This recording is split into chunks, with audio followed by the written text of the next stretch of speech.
Okay, we are going to go ahead and get started. Good afternoon. Thank you, everybody, for joining us. My name is Heath Birch. I'm the Vice President of Wealth Management here at Community America and also one of our private wealth advisors.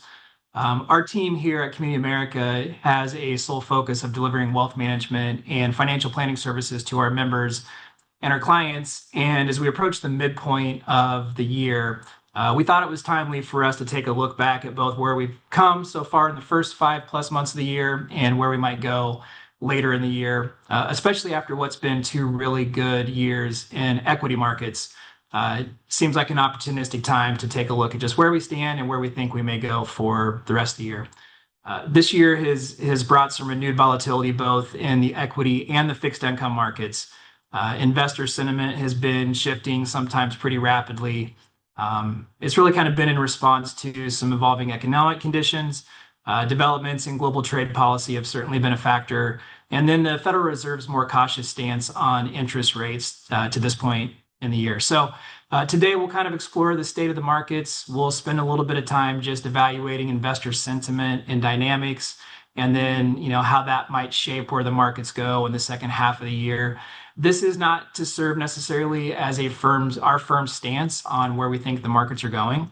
That always obviously proves difficult. It's more of a conversation around where they may go, things to consider as an individual investor, and then really how you might prepare yourself in your portfolios or your financial plan. And then after that, we received a number of really good questions leading into today. So we'll try to leave some time here at the end to discuss those a little bit. So with that, kind of setting the foundation for how we're going to handle the next 30 to 45 minutes. Let me start by introducing our speaker today. We're fortunate to be joined by Paul Tate with Morningstar. Paul is a portfolio strategist at Morningstar. Really, his role and his team serves two primary functions. The first is to interact with portfolio managers and get a sense for their thinking around the markets, how they're structuring portfolios, really kind of how institutional money is being ran. And then from there, work with advisors like us and help us understand where managers are going with money, break down the markets, and really try to figure out how to apply that specifically to individual portfolios. I think a lot of you may already be familiar with Morningstar.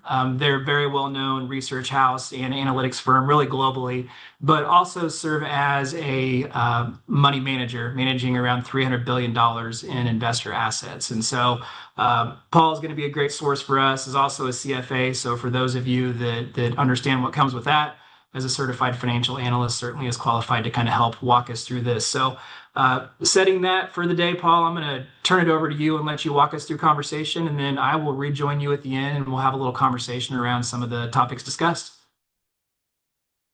Sounds good. Thanks so much, Heath, and good afternoon, everyone. It is great to be here. Really excited to talk to everyone about the market so far this year, how we've kind of seen things shape out so far this year, but also what does that mean for the rest of the year? What does that mean from a portfolio standpoint? It has been a very busy year so far. Heath mentioned some of the drivers of the market so far. A lot of it has been kind of this top-down economics effect of where potential growth and inflation might be going. Some of it is out of Washington, right? A lot of the policy and the implications on the stock market and the bond market. A lot of it comes from the bottom up, or rather what we're hearing from individual companies, what their earnings looks like, what their CEOs are telling us on their earnings calls. A lot of that plays a very, very important role when you think about how you're investing in the stock market and kind of the optimism or what the potential paths forward might look like depending on a lot of those factors that we talked about. So I'm really excited to talk to you guys about what the market has been doing so far this year. And what we're going to do today is start with just kind of a brief overview of the different areas of the market, how they've been performing, and then we're going to go further on into looking a little bit closer into some of those areas and kind of diagnosing what the source of the return has been so far in the market. Now, when we talk about the stock market, we most commonly refer to the S&P 500. That's really the barometer for the stock market. So far this year, this is as of earlier this month, June 3rd, the stock market is up about 2.1%. We're in that kind of same ballpark as of today as well. Now, it wasn't always like this, right? It was somewhat of a volatile road to get here. As we talked about earlier, right? The market had a bit of a drawdown. We saw volatility. A lot of that was in response to things like the reciprocal tariff policy, the market thinking about, well, what does that mean for stock prices, for earnings of these companies, and what is a fair price to pay for those earnings as we digest what that range of outcomes looks like in the future. We've seen the drawdown, we've seen the recovery, we've seen the negotiations, the market kind of pricing in what the worst case scenario might look like, and then progressively getting to a more optimistic scenario as we've seen the recovery. So a bit of a volatile road to get here. But we can say, yes, the market is positive this year. Sometimes we carve up the stock market in these different kind of categories. When we think about large companies, think about the largest companies in the US, the Apples, the Googles, the Amazons, among others. Those kind of fit in that category. But we can also look at mid-size and small-size companies as well. And while mid-size companies are actually, doing pretty well, this falls a little bit outside of the scope of the S&P 500, which tends to track large cap companies. Small caps have actually been struggling a little bit.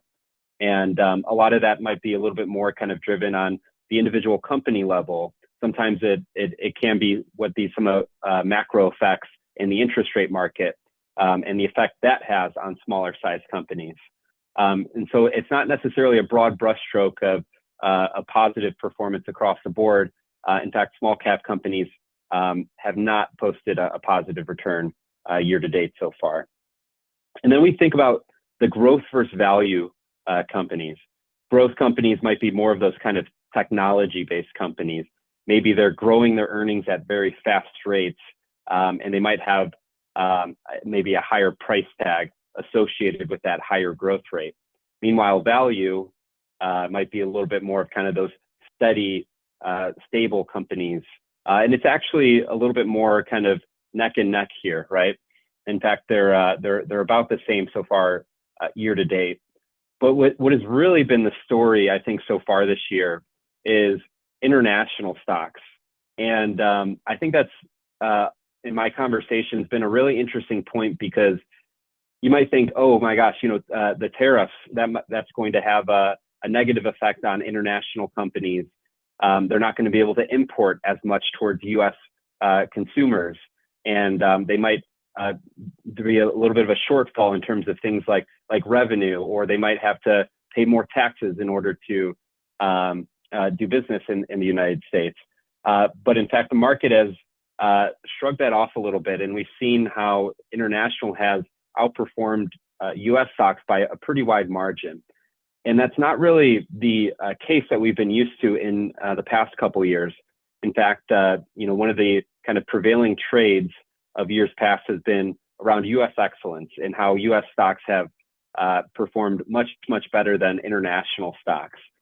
And as a whole, that's been very true. U.S. has outperformed international stocks by quite a wide margin.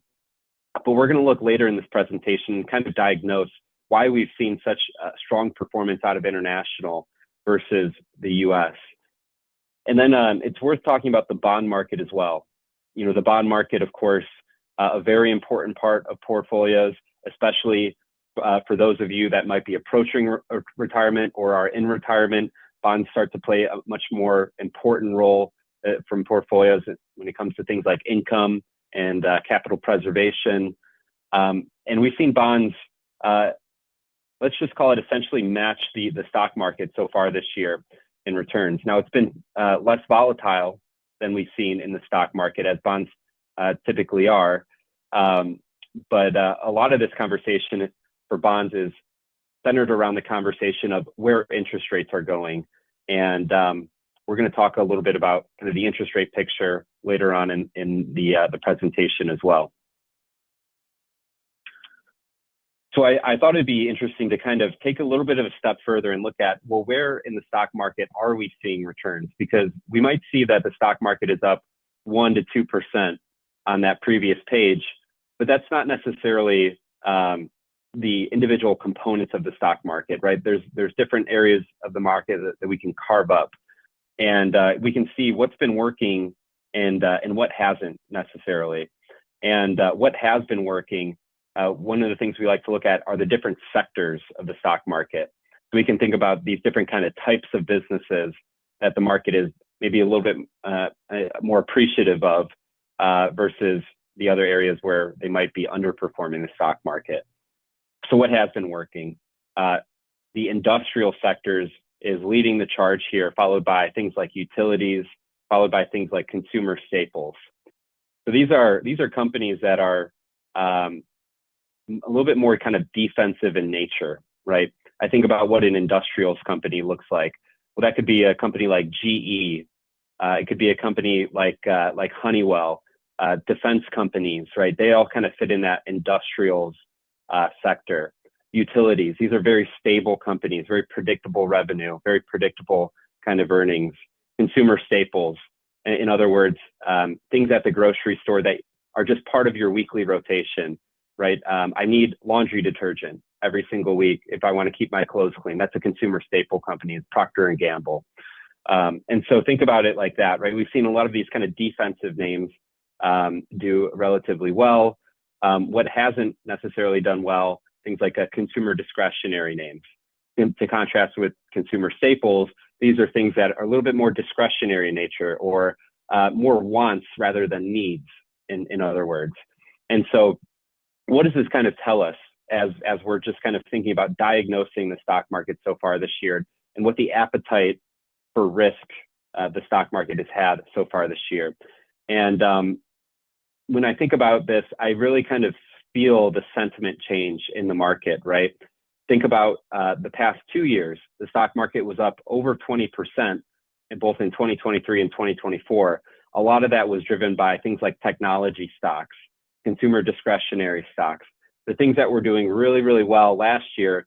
As they've gotten maybe a little bit more expensive in price, the market has seen a little bit of shift in sentiment as we've digested what the potential risks of the market have presented so far this year. Now, as investors, we're not necessarily constrained to just one area of the market. We have the ability to kind of think about how we want to shape our portfolios. And so being able to identify the different areas of the market that might look maybe more or less attractive, that's really one of our goals at Morningstar, is figuring out how can we kind of shape our portfolios given where opportunities are in the market, given where we believe the best kind of risk return opportunities are. And this is just kind of a snapshot into one of the ways that we carve up the market and think about how we want to tilt our portfolios towards maybe more defensive or opportunistic areas. And so again, I wanted to go through those slides just to give us a little bit of an opportunity to diagnose what has been going on so far in the market. I'd like to talk a little bit about the journey that we've been on so far this year. And it starts with the volatility that we saw in April. Now in April, this was relatively significant volatility when we think about the history of stock market volatility in recent memory. This chart is looking at, on the left-hand side here, the worst single-day stock market drops since 2002. And so about 23 years of stock market history, and seeing where April 3rd and 4th, the day after the announcement of the reciprocal tariffs, where that ranks in terms of the worst days of the stock market. And we can see April 3rd and 4th ranked number 20 and number 13 respectively in terms of the worst single day stock market drops. So this was relatively significant volatility that we saw. The market necessarily had a kind of a knee-jerk reaction to the announcement of the reciprocal tariffs. Now, I don't think that the market was shocked that tariffs were being announced. We know that tariffs were being talked about on the campaign trail. We know this was a focus for the administration. But when the announcement came out, I think the market was more shocked about the extent or the number of the percentage of the tariffs that were being proposed. Now, in hindsight, we can see how this has all worked out. we can see that this has been kind of the starting point, and then the negotiations have taken place and those tariffs have gotten less and less. We've also seen things like pauses in those the implementation of those tariffs. And so the market rebounding from that makes a lot more sense today as we have the benefit of hindsight and we know all of that. But when the market first saw those announcements, it kind of explains why we saw such a sharp reaction downwards. Without knowing what we know today, the market became very short-sighted. They thought about the kind of knee-jerk reaction and what the immediate implication of all those tariff announcements would have had on the stock market. And so we saw this in a lot of different kind of surveys. One of the things as portfolio managers we want to look at is what is kind of sentiment out there. How can we kind of gauge where consumers are, how are consumers feeling in terms of their spending? Can we expect maybe a pullback in spending? Are they feeling less optimistic about the future of their incomes or more optimistic, right? That can help us decide kind of the overall path. And we can see just consumer sentiment reached a pretty low level. The University of Michigan publishes a consumer sentiment survey every single year. And one of the most important kind of macro data points that portfolio managers like to look at, because it really gives us the sense of kind of boots on the ground. What are consumers thinking? And so pessimism was in the market, right? We saw a lot of things like families with income less than $100,000 a year feeling like a little bit less confident. So we saw why the market might be feeling that kind of knee-jerk reaction. Expectations also reached expectations for higher unemployment also reached a relatively high level as well. And so overall, the market was kind of feeling the short-sighted feeling of what those immediate tariff expectations would have had on the stock market. Now, since then, we've also had a sharp rebound in the stock market as well. From April, from the announcement of the reciprocal tariffs to the trough of the stock market, we saw about a 12.5% loss in the stock market. But then in early April, we also had the announcement of a 90-day pause, which sent the stock market ripping upwards. We had a 9.5% up day in the stock market, which captured more than half of that loss that we saw from early April onward. And so it's a good reminder of ourselves why panic is not an investment strategy, and why, you know, maybe sometimes when we start to feel the losses in the stock market, that's where we can start to feel the most urgency in order to make drastic moves to our portfolios. But we can also know, just through the benefit of hindsight, but also as students of the market, when there is increased volatility in the stock market, that's usually one of the worst times in order to panic. And it's a good time to just kind of remind ourselves the why of our investments. You know, thinking about what the goals and the objectives that we have here. Sometimes it's easy to make moves in the short term because that's what kind of our emotions are telling us to do. But it's always good to remind ourselves that the stock market can be volatile, but generally we know that the stock market does like to go up. And in fact, again, kind of keeping with this tune, right? The being students of the market, we know that volatility is actually just a function of being an investor. You know, one of the things that we learn when we study the stock market is that volatility is kind of the price of admission for being a stock market investor, and that's the reason why over the long term you earn the risk premium, or you benefit from taking on that risk of the stock market, is because it's not always up and to the right. Sometimes you do have to go through these periods of volatility, but on average, we know the market is resilient. One of the most interesting stats I've heard this year that I think really resonates with me and really reminds myself, you know, when we do have these kind of down days in the stock market, that this is just kind of par for the course. Since 1980, the average intra-year decline for the stock market has exceeded 14%. So about a 14% decline in the stock market. Remember, 12.5% was what we saw in early April. On the whole year, it reached about 19% on the stock market. But despite these declines, history shows that the market finished positive in 34 of the past 45 years. About 76% of the time, the stock market finished positive despite averaging about a 14% decline in the stock market. And so again, just a good reminder to ourselves why it's so important to keep a cool head during these kind of volatile times. But I remember what I talked about earlier, right? The importance of when one area of the market might not be doing so well, there's other areas of the market that might be doing, much better. And so kind of keeping in mind how you want to shape your portfolio and the importance of things like diversification, they play an incredibly important role when you're building portfolios. And so I just want to remind, this is just another chart to kind of show you a little bit more about the resilience of the stock market. This is just looking at the S&P 500 since 2016. And we've been through quite a bit. We've seen some drawdowns, the trade wars in 2018, the pandemic, of course, that was a sharp drawdown in the stock market. In 2022, we had inflation reach its highest level in over 40 years. And we had a pretty large drawdown in the stock market there as well. And again, in each of those moments, we really start to feel them more and more in the moment. But with the benefit of hindsight, we know this too shall pass, right? We know that volatility is a function of the stock market. And so when we think about just from the stock market itself, one of the things that we thought was really interesting that we talked about earlier was that it's not just the S&P 500 that's the stock market. If you're diversified, you might have mid-size and small-size companies in there as well. You're going to have a balance between things like growth stocks and value stocks.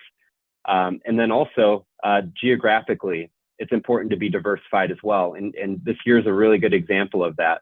Seeing the amount of return coming from international stocks versus U.S. stocks, those who have been diversified geographically, they haven't necessarily felt as much pain in their portfolios because of how well international stocks have been doing so far this year. And it's quite a few reasons why we can kind of look at this, but again, just kind of seeing the disparity of U.S. versus international returns, and then looking at individual country stock markets and where U.S. kind of ranked in these different areas of the stock market. Earlier this year, the U.S. was 42nd out of 44 country stock markets, in the bottom 5% of country stock markets earlier this year. So the point is, right, there's a lot of countries that have been doing pretty well from a stock market perspective. And when we think about, again, trying to diagnose why some of the international stocks have been doing so well relative to U.S. stocks, something that we haven't really been accustomed to in recent years, there's a couple reasons that we can point to. The first one is what we would call things like valuations. When I talked about earlier, the defensive areas of the market, things like industrials and consumer staples and utilities, those stocks are a little bit more defensive and they don't trade at a very high price tag because of that. Investors don't necessarily expect returns that we see out of technology stocks out of those kind of areas of the stock market, but they tend to be a little bit more stable in nature, right? The earnings and the revenues are a little bit more predictable and forecastable, and therefore the market doesn't necessarily put a very high price tag on that. And as portfolio managers, we look at valuations as kind of a source of what is the optimism around this area of the stock market? Where can we expect the expectations for this area of the market to be given where its valuations are? So the relationship is that the higher the valuation of a stock market or an area of the market, we might see higher expectations on that area of the market. And we've kind of noticed this trend that U.S. valuations have been reaching a relatively high level compared to their own history. But if you look at international stocks, again, an area that hasn't really been performing, maybe an area of low optimism or low expectations, valuations for international stocks have been much more muted, relatively lower. And so thinking about it from that standpoint, as the market, which hasn't dealt with much adversity or uncertainty prior to the announcement of things like tariff policy, expectations on where things like GDP growth and inflation are, that hasn't really necessarily been such a large risk factor for the U.S. stock market in the past 2 years, 2023 and 2024. And so when we see that shock in the stock market, you start to see sometimes investors vote with their feet or invest with their feet, meaning that they'll look at other areas that aren't necessarily as affected by those things. All that to say, right, international stocks are trading at a pretty wide discount to U.S. stocks. And so when investors kind of sense uncertainty, they might look at things like low valuation stocks or stocks that are trading a little bit more like a bargain. Think about kind of that Warren Buffett approach, right?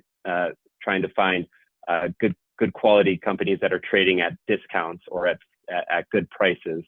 That's one of the ways that the stock market tries to adjust towards higher volatility environments.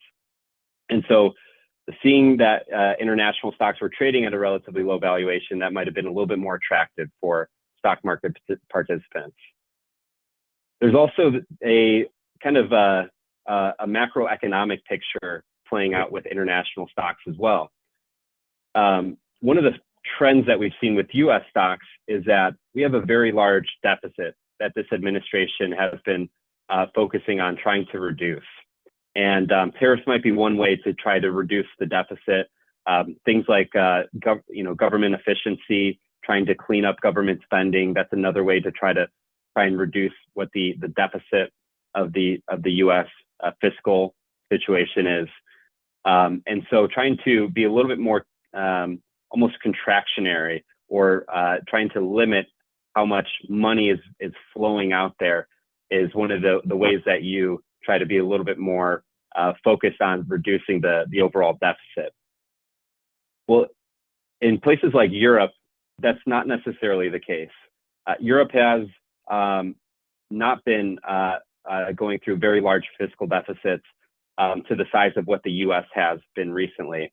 And so Europe has actually been stimulating their economy. They've been willing to maybe widen their something like a deficit for their economies, which is stimulatory, right? They're adding money. They're willing to spend as a government in order to stimulate more businesses. And one of the things that has been really interesting is looking at European defense contractors, looking at how a lot of the spending by the countries have been going to things like defense spending.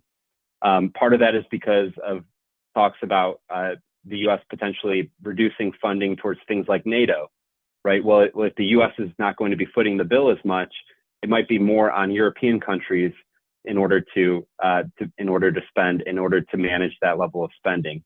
And so Germany has been kind of a case study here, where we've seen a lot of German defense companies, their stocks do very well because we've seen a lot of kind of stimulation in that area. And so let's just kind of bring it back to why this matters. When the U.S. is focused on reducing spending, but countries like Europe are focusing on stimulating their economies, on increasing spending, that can actually play a really important role in things like the overall stock markets of those countries. The last part of the international trade has to do with things like currency, right? And it often overlooked, but a really important part of being an international investor, right? When I invest in U.S. stocks, I'm investing in U.S. dollars. I don't really have to worry about the effect of currencies as much as when I buy things like a European stock. And then all of a sudden, the movement of the dollar versus the euro becomes much more important because I'm buying a European stock, I'm buying it in euros. I have to convert my dollars into euros. If I sell that stock, I convert it from euros back into dollars. And so as we've seen flows towards more international stocks, like European stocks, you see the currency effect having an important role in the overall performance of that stock market versus the U.S. as well. And there's this really strong relationship, right? When the dollar is appreciating versus the euro, then U.S. stocks tend to outperform European stocks. So a stronger dollar environment, you tend to see U.S. outperformance versus Europe.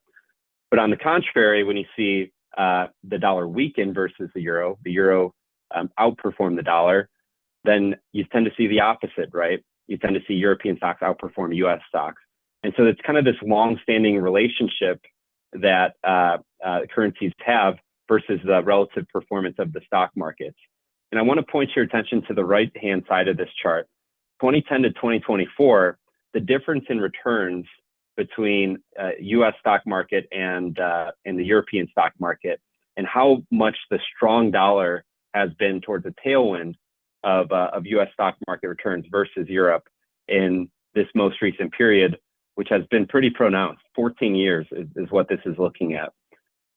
And so, again, we want to think about, as stock market investors, as participants, as people who have diversified portfolios, what does this mean from a portfolio standpoint? And why are we seeing some of the movements that we've been seeing so far in the market this year? And what we can say is diversification has certainly paid off so far this year. We've seen why international has been a kind of a positive contributor, why maybe not leaning into more kind of growthy, higher valuation areas of the market can serve a portfolio well, and that we should be diversified from growth and value, from defensive names should be a part of the portfolio as well. And then also from a bond standpoint, right? We haven't seen the volatility in the bond market like we've seen in the stock market. And so those who have bond exposure, that has also maybe potentially helped a little bit from a performance standpoint.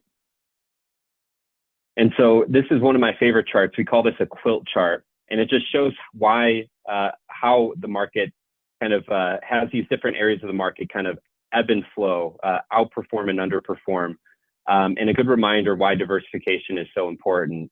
As we look towards the future, we can see that, hey, there might not necessarily be a distinct pattern in any of these charts, but a disciplined portfolio. I do want to be diversified across these areas. I should have both large and small size companies. I should have both U.S. and international, and I should have stocks and bonds depending on what my risk tolerance is. And one of the most important things, and this is just really bringing it home, talking about earlier, remember when I showed that chart at the peak of pessimism in April, the stock market was down about 12.5% since the announcement of the reciprocal tariff. And then all of a sudden we had a 9.5% up day in the stock market. And it's a good reminder that what's important is staying true to our plan. And we want to stay invested. We don't want to sell at inopportune times because we could miss that 9.5% day if we make an emotional decision because of that. And there's a good example of this if we look at this table here. The cost of missing the best days in the stock market. 9.5% on the stock market, that's one of the best days over the past 25 years. Well, if I had $1,000 investment over the past 25 years, and I was fully invested those 25 years, I would have $5,110. If I missed just the very best day of the stock market, I would only have $4,580. I'd be missing out on about $600 there, just because I missed one day in the stock market. I did the math. There's 252 days in a year that the stock market is open. 252 days of a year that the stock market is open. So this is looking at 25 years. 252 times 25 is 6,300 days, right? So if you could be invested 6,299 days out of 6,300, and you could be missing out on about $600 of return there. Let's look at the right-hand side of this chart. If I missed the 40 best days of the stock market, of the past 25 years, I could be invested 6,260 days out of 6,300 days. And I'd be missing out on 90% of my returns. I'd only have $572 versus $5,110. And the real kicker of all this is that the best days in the stock market, they tend to happen right next to the worst days of the stock market, right? You tend to see a lot of volatility. The market gets very choppy back and forth. Remember, we showed earlier, April 3rd and 4th were one of the worst days of the stock market, but then we had that 9.5% days. So it's important to stay true to our plan. And I don't think anyone says it better than Warren Buffett. Warren Buffett is a really important mind for us here at Morningstar. It feels very appropriate to quote him because he actually just announced his stepping down of CEO of Berkshire Hathaway. He's been CEO of Berkshire Hathaway since 1965, and he's more than doubled the return of the stock market. One of the most successful investors of all time, no doubt. And really, this quote speaks numbers. I think, just to paraphrase, he says, to invest successfully, you don't need to be the smartest person in the room. You don't need to have inside information. You just need a sound intellectual framework, and you need to have the ability to keep emotions from corroding that framework. And that's really where the role of the financial advisor comes in, right? Helping you deploy what that framework looks like. This is the financial plan, and then helping you implement it through a carefully selected portfolio in order to keep your eyes on the prize and keep you focused on what is really important, and that's those financial goals. So I hope that was a good overview of the stock market. I'd like to bring Heath back in here. Heath, I know you mentioned earlier there was some questions that we had from the audience. So I'm more than happy to answer those as well. Yeah, thanks, Paul. I appreciate all that too. I think it is a good kind of sets the table for where we are today. And one of the things you kind of kept referring to that I think is really hard for investors is just managing the emotions of investing. It's probably what led a lot of people to join us today in the first place. So we did receive a lot of really good questions. What we thought we'd do is just try to pick out a few that were either widely asked or broadly applicable. And I think a lot of them kind of spoke to this interesting dynamic this year that a lot of investors, I think, are surprised when they see their performance year to date, given all the noise of the market. There have been all these events that would lead you to think you need to make dynamic adjustments to your portfolio. And the truth is there are always adjustments to be made, but the question is how significant should they be? So if you've got a few minutes, let's take some of these questions and just kind of discuss forward-looking, how we might tackle that both from a portfolio level and then from my view, just as an advisor, how we might want to make some adjustments as we get in the second half of the year. So one of the ones that came in a lot in different forms was just what adjustments should I make if I'm nearing retirement, especially with recent market and economic conditions. And I can tell you as an advisor, you get close to retirement, and that can mean different ages. I don't mean somebody who happens to be a specific age. Everybody kind of internalizes that date different. And sometimes they may be a year or two away and feel different about their portfolio. Sometimes they could be 10 years away and they'll feel different about volatility and risk. But just from your view, are there some broadly applicable adjustments you could recommend to investors that they might consider as they look towards the second half of the year, given where we sit today? Yeah, absolutely. I feel like financial goals, they get so much more magnified once you get towards retirement because that's the source of your retirement, right? And it really magnifies the importance of the effect that drawdowns in the market can have on that portfolio, and what that might change as a path or trajectory for what the retirement looks like. Of course, it all depends on everyone's situation. We have to say that, right? When are you taking income? What are your liquidity needs? What is your time horizon with this money? Do you have other income sources, et cetera? But, as we think about what volatility means for the stock market, or rather not just volatility, but just uncertainty, right? Managing risk. It's especially important to think about how you can kind of shape your portfolio in the face of what might be a little bit more of an uncertain environment as the importance of this money becomes higher and higher as it funds the retirement. And so I'll get a little bit more specific into Morningstar's viewpoints on how we're shaping portfolios and how that might apply towards your clients' financial situations. You know, we are very focused on things like fundamentals of businesses when we shape what our portfolios look like. So I mentioned earlier, thinking about what the earnings of these businesses are, thinking about, you know, what is the outlook for these different ways that we're carving up the stock market, and trying to make sure we're very deliberate in terms of our weightings to those areas.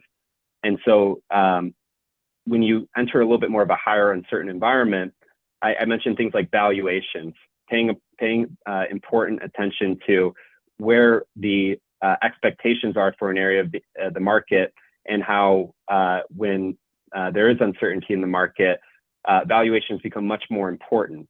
And so we've been looking at areas that have been trading at relatively lower valuations, and that's led us to some of the more kind of defensive areas of the market. I mentioned earlier, things like consumer staples, things like utilities. But we don't want to over-index one direction or another. So it's good to balance that with opportunistic areas of the portfolio as well. You're kind of raising the primary thought that I have, that I think we have to be careful as both investors and advisors. As you get closer to retirement, there needs to be a recognition that retirement could be a 10, a 20, a 30, a 40-year window. And so my point there is it's not often prudent to make really broad changes to your portfolio. The changes that you're referencing are really things that should be happening through all markets and in real time, kind of continuously. And so the evaluation of what we own doesn't necessarily mean that we find that international markets are outperforming this year, and so we need to flip-flop our portfolio and have 75% weighting international markets.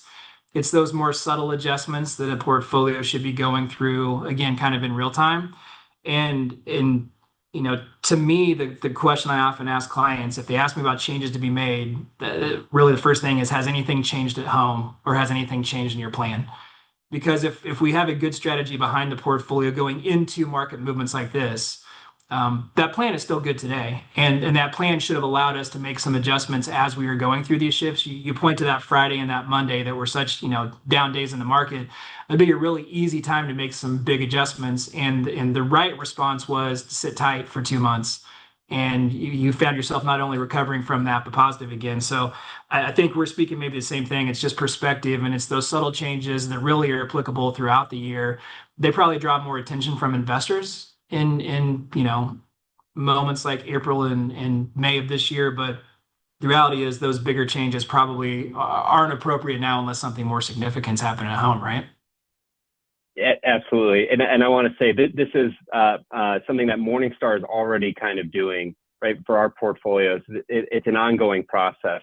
And so from the client level, that's not a change that you necessarily have to make yourself, but rather letting the portfolio managers do what they do best, and that's build a solid portfolio. It always goes back to the financial plan. Absolutely. Another one we got a lot of was just the direction of interest rates this year, because we found they've driven so much of the market. And so to kind of set the table there, I'll ask a more pointed question here in a second, but it was just simply, where do you see interest rates going this year? And I think something that I found interesting as we talked about this with clients is that, you know, we saw the 1% drop, you know, kind of through the fall into the winter last year. And the assumption was we'd continue to see cuts at some point in 2025. And, you know, here we are through June, and Fed meeting here in a week to 10 days, but no cuts yet. And if you track, you know, the prediction markets at this point, there's effectively 100% probability that there's no cut, you know, here in a week. And then even if you look out into July, I think, you know, as of yesterday, probability was an 85% hold and maybe a 15% chance of a quarter basis point cut. What I think has been interesting is that when you look further out into the year, though, it's almost as if the market is pricing in, if the Fed doesn't act here in the next couple of months, it speaks to this likelihood they're probably a little bit late. And so maybe what you get later in the year are deeper cuts. And I think right now the numbers still tell you maybe 2 cuts through the end of the year. But to turn it into a question for you, as we're making decisions as advisors and investors, you know, this impacts everything from the rates we're getting on our deposit accounts, you know, to the rate of interest we're paying on a mortgage, or if we have to buy a car, you know, interest rates on bills and other bonds. It's been an interesting year that you expected rates to come down. In fact, we've seen Treasury rates spike at certain points in the year. So back to the portfolio, with where we sit here early in June, are there adjustments we should be making to our portfolio, maybe even more specifically to the fixed income part of our portfolio that we should consider, over the next 6 months? Yeah, a really important topic this year. You mentioned it earlier, right? The delay of interest rate cuts has been kind of the big story here. Morningstar does believe that we agree with the bond market that we'll see 2 interest rate cuts this year. We're relatively in line with what expectations are this year, and so where we see that from a portfolio construction standpoint means that the market does tend to kind of adjust for that, right? We do see a lot of the movement into interest rates kind of happen ahead of time before the Fed actually cuts interest rates. And so when we think about those who are invested in bonds, we know that number one, you should be focused on the overall role that these interest rates can serve you. Am I earning a decent interest rate in order to cover my income needs? Knowing that if I have things like money markets or things like that, that might follow the Federal Reserve interest rate cuts a little bit closer. You can kind of see the role of how you might want to kind of shape what that bond portfolio looks like. And so at the end of the day, I think if interest rates are going to go down, you might see that movement happen kind of ahead of time before the Federal Reserve happens. But all in all, you can still earn a pretty decent yield in things like money markets, in CDs, in diversified bond portfolios. There's a wide range of different options for you that might look pretty attractive to you today. We'll kind of rapid fire through just a couple of more because I thought they were good ones, but I know we're bumping into time. One we received a few versions of was just where is a good place to invest for income, and to tee it up. To me, this becomes really a question of prioritization. It is an investor evaluating how important it is to them for consistency of income, meaning, does it need to feel like a paycheck, and do you want it to happen in perpetuity, or do you even need it guaranteed? Versus flexibility of income, where you might have more ability to adjust the income you're taking from a portfolio based on the needs of that period of time. And those things impact a lot of things. I think for firms like ours, where there's not a single solution we have put in front of a client, the question really is trying to figure out what it is we want and tethering it to a plan, and then from there trying to find the right tool. But let's maybe just real briefly talk about an actively managed portfolios like Morningstar runs, where we're not necessarily moving to some type of income specific product, but we're just trying to build a responsible portfolio where maybe income is a part of the overall return. So, dividend-based strategies is the really easy example to give. Are there just a couple of specific investments that Morningstar likes right now that can provide some consistency of income, not just for those receiving it, but also maybe to serve as a buffer against market volatility? Yeah, absolutely. Well, we talked about bonds, right? Those are, a really important place for income. You get the income, but also the capital preservation that bonds can provide as well. And I include things like CDs and money markets in that conversation as well.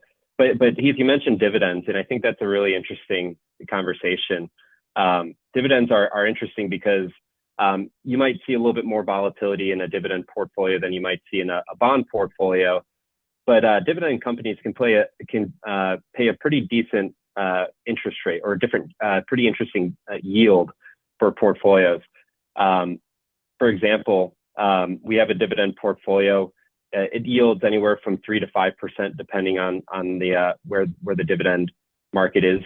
But with dividend paying companies, they also want to raise their dividend every single year. They tend to want to raise their dividend every single year. So it's not just a source of income, but because you're taking a little bit more of kind of that stock market risk, and because of the kind of aligned incentive of these companies, that's also a potentially growing source of income into the future as well.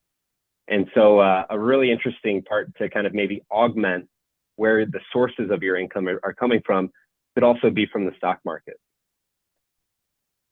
I'm going to at the risk of speaking for you, which I shouldn't, I think you've actually spoke to this question before, so I'm going to kind of paraphrase for both of us in the interest of time. But the question was one that's broadly applicable, but we probably got more of this than anything, which is just how should I reposition my portfolio to manage risk in this market? And you spoke to this some. I mean, from a planner's perspective, what I'm going to say is time horizon goals, acceptance for volatility and risk. I mean, there are a lot of things to factor that I think would make it difficult for us to provide an investor this, broadly, again, a broadly applicable answer that everybody can kind of rely on. But you hit on a couple of things I just want to echo. You talked about diversification. You highlighted certain asset classes that have performed well this year, and those aren't necessarily ones that have performed well in recent years. And so I think it's a reminder that short of you being comfortable concentrating risk and maybe even moving more towards like a speculative portfolio, the diversification should be a constant. It's just a question of what that diversification looks like. And I think another thing to watch this year is just this concept of rebalancing your holdings. And if you're working with in an actively managed account, like the Morningstar might manage, that rebalancing is occurring. But for an investor who has assets in multiple places, it's their job in working with their advisor to consider, have I fallen out of alignment? Am I overweight in an area where maybe I shouldn't be, or underweight someplace else? And so it's probably a little bit of a pun. I'm sure investors would love to get this very specific advice on what change to make today. I just think it's so personal that it's ultimately, the investor's responsibility to either search out support from an advisor if appropriate, or if they manage their own money, spend some time working through the specific goals for that portfolio. Because there's maybe more volatility. I'll call it risk in the form of volatility to deal with right now than we've experienced in the last couple of years, maybe going back to COVID. But that's a constant. We're going to bump into this every year or 2 years or 3 years from now until we're no longer investing. So we've kind of ran up against it, but let me just start by saying thank you. I appreciate you taking the time to volunteer your time with us, and just for the insights and the help. Absolutely. I'm glad to be here. Thank you so much for having me. I hope it was all useful, and more than happy to field any more questions if they direct them to you, Heath. More than happy to help. We appreciate it. And just for everybody on the call, I want to thank you as well for taking the time to join us for a while today. There are always questions after this. I would encourage any of you who are currently working with one of our advisors, please reach out to them. They're the best source to kind of speak specifically to your situation and your plan. If you aren't currently working with one of our advisors, there's a QR code on the screen. This will give you a full listing of every advisor in our firm. And we work very broadly with membership, individuals, families, businesses. Our job is again, basically to deliver financial planning services and investment services. And as a part of that, we have a really broad scope of services. So I'm not going to walk families through this other than just to say that in working with an advisor, what you should find is comprehensive support and kind of a depth of tools to support your specific needs. And so if you don't have a relationship with an advisor or are looking for a conversation with someone, just for a review or for a second set of eyes, we'd love for the chance to talk to you. The other thing I'll point out is we always appreciate feedback for these. We get a lot of requests for them, but we want to make them useful for you. So if you do have any feedback, there's another QR code on the screen. Please share any information that you might have, suggestions, critiques, etc., and we'll take those to heart. And our team will be entering anybody who provides some feedback into a drawing for a gift card. So with that, I should close it up for the day. But Paul, thanks again. We appreciate the support there. Thank you, everybody, for taking the time to join us, and I hope you have a great rest of the afternoon.